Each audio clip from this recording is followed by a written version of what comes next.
pakipunas, pakilampaso, pakilinis. Kulang ba ang time nyo para sa mga gawaing bahay? Isang tawag mo lang sa kanilang hotline, may instant kasambahay ka na. Hindi siya genie, pero parang magic ang tulong na kanyang naibibigay.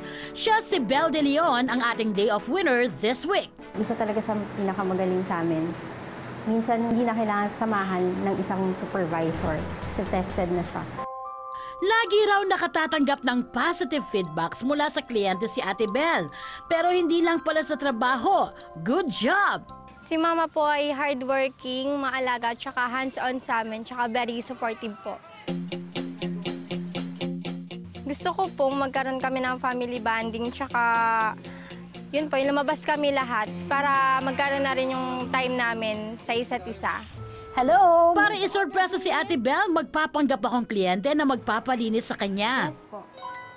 Hintayin natin yung call ni, may cleaning kay Miss Bautista. Tanong mo sa kanya kung general cleaning or regular cleaning lang. Hello? Hello, Belle! Good morning po, ma'am. Oo, yes. Ako yung magpapalinis ng kondo. Of course. I'm a rich girl, right? Please, punta ka na dito sa van. Nandito na kami ngayon. Okay, okay. See ya!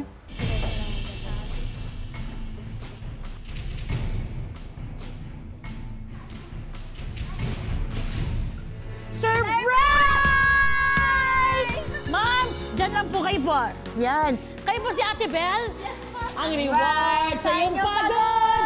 Ate Belle, ikaw ang aming day off winner! Ibig sabihin, pahinga mo ngayon. Hindi ko na. Oo. Ay, ganun. Opo. Okay ka lang ba? Okay lang, ma'am. Ninenervous ako. O bakit? Sila, ma'am, kasi. Ano yung pakiramdam mo na ikaw ang napiling day off winner? Tuwan-tuwa po kasi makapagpahinga ako kahit one day. Na? Kung tapos na ang misyon nyo sa trabaho ni Ate Belle, ako naman ay magsisimula pa lang dahil ibibigay ko na ang mga rewards sa lahat ng pagod niya. Day off time na!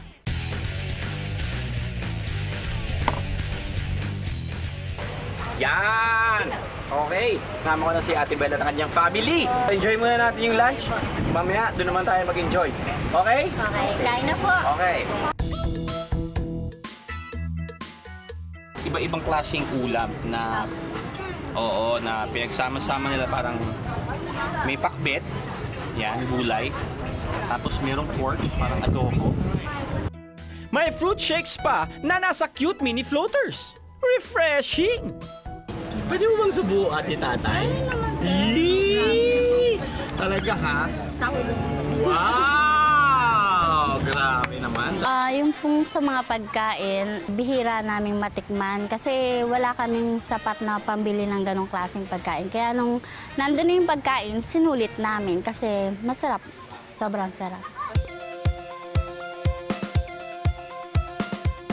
Habang nagpapahinga, nakinig muna kami sa orientation para safe ang lahat.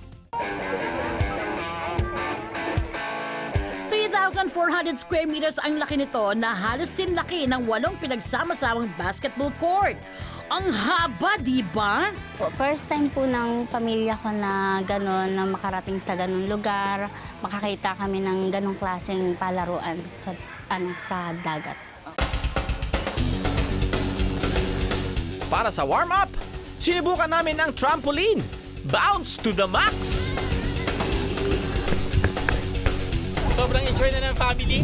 At ngayon naman, from trampoline, slide naman. Let's go!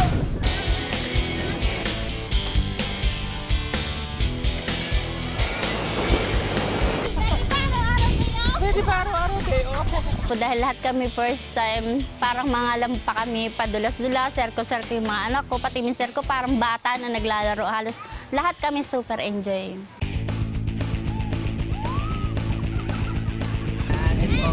Sinusubukan namin yung human launcher. At ngayon ang sasalang si Ate Belle at ang tatalon ang kanyang asawa. Hindi lang ang mag-asawa ang sumubok, pati ako at mga anak nila tumilapod din sa ere. Sobrang saya, ma'am. Parang hirap ipaliwanag yung saya namin ng time na yan. Ang huli naming sinubukan ay ang Giant Tarzan Swing. Ho!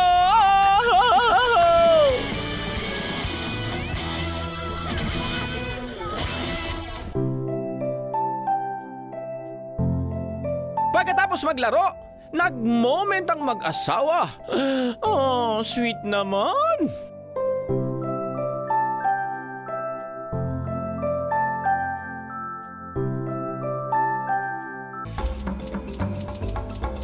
Dahil dito kayo magstay sa isang bed and breakfast /cafe/museum sa San Antonio, Zambales.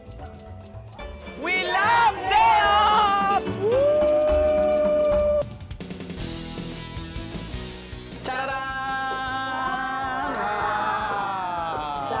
Yan, Ate Belle! Yee! Okay ba? Okay! Ayan. Anong kaibahan nito doon sa tinitirhan nyo ngayon? Kasi walang kama sa amin. Hindi, walang kaibahan. Walang kama. So, saan kayo natutulog? Lala pag may banig.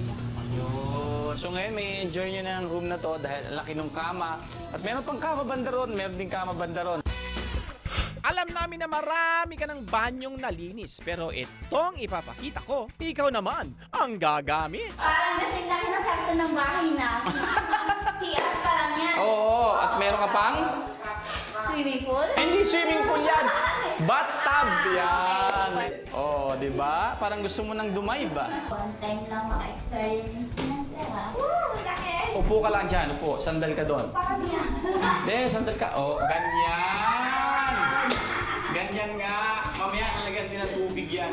Parang ang sarap ng pakiramdam mo pagka inilatag mo yung katawan mo kasi ang lamig ng kwarto.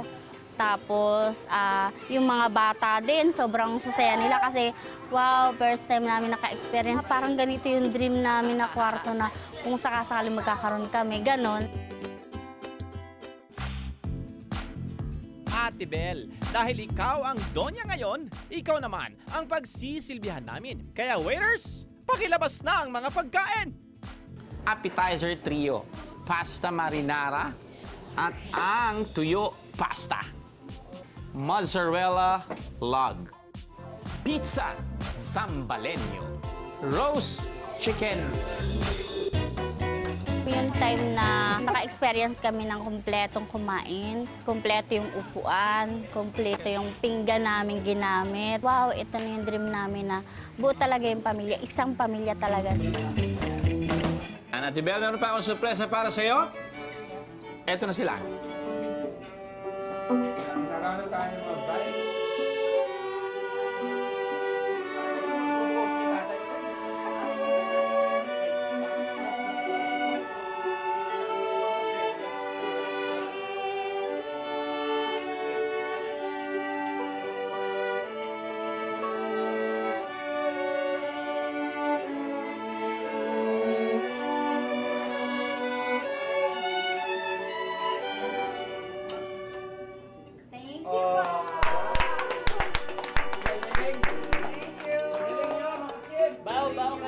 Cheers sa napakaganda at napakasayang gabi. Yeah, cheers! Ayan. Yung sila na naman.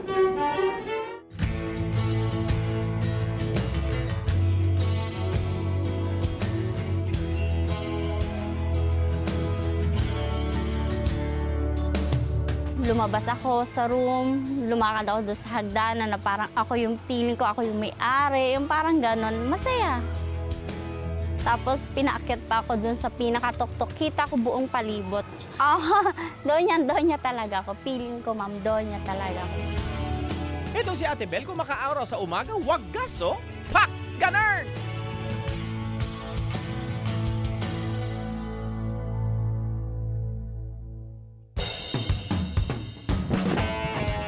Hindi pa natatapos ang paglalamyerda namin dahil sa nagsasakop ang aming next stop. Isa ito sa mga sikat na destination sa Zambales.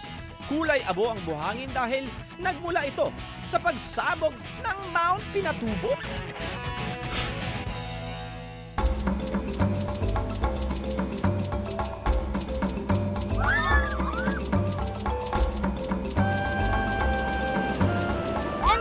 buong pamilya, mula kay tatay hanggang kay bunso.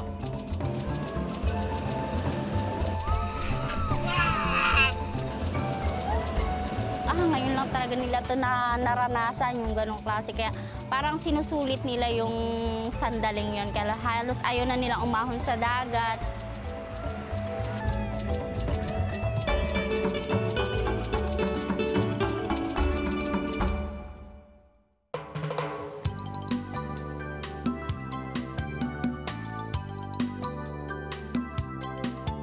Ang paborito ko po dito ay pakbet at saka alimango. Kain po tayo. Yung islang yun, parang pagka tumanda kami, talang yun yung plano naming tirahan na. Kasi parang tahimik. Bukod sa tahimik, maganda yung lugar.